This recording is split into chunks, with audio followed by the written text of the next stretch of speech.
Thank you, Mr. President.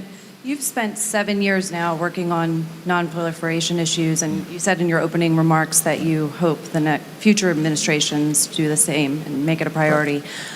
This week, one of the Republican frontrunner to replace you said that perhaps South Korea and Japan should have nuclear weapons and wouldn't rule out using nuclear weapons in Europe. Did that come up at this summit? And just generally, what message does it send when a major party candidate is articulating such a reversal in U.S. foreign policy? And also, who did you vote for in the Democratic primary? Well, first of all, it's a secret ballot, isn't it? Okay. All right. No, I'm not going to tell you now. What the statements you mentioned tell us?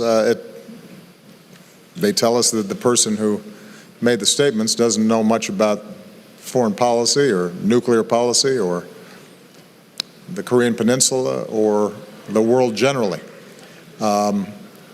It came up on the sidelines. I've said before that, people pay attention to American elections.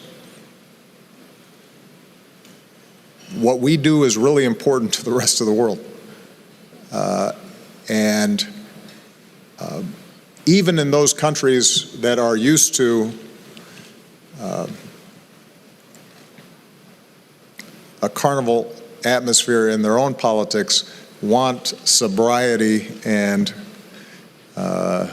clarity when it comes to U.S. elections, because they understand the President of the United States needs to know what's going on around the world and has to put in place the kinds of policies that lead not only to our security and prosperity, but will have an impact on everybody else's security and prosperity. Our alliance with Japan and the Republic of Korea is one of the foundations, one of the cornerstones of our presence in the Asia-Pacific region. It has underwritten the peace and prosperity of that region.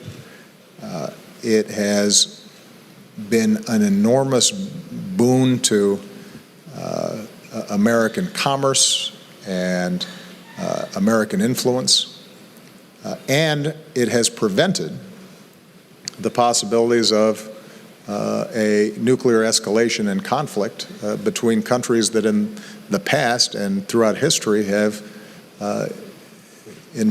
been engaged in hugely destructive conflicts and controversies. So you don't mess with that. It is an investment that rests on the sacrifices that our men and women made back in World War II when they were fighting throughout the Pacific. It is because of their sacrifices and the wisdom that American foreign policymakers showed after World War II that we've been able to avoid catastrophe in those regions, and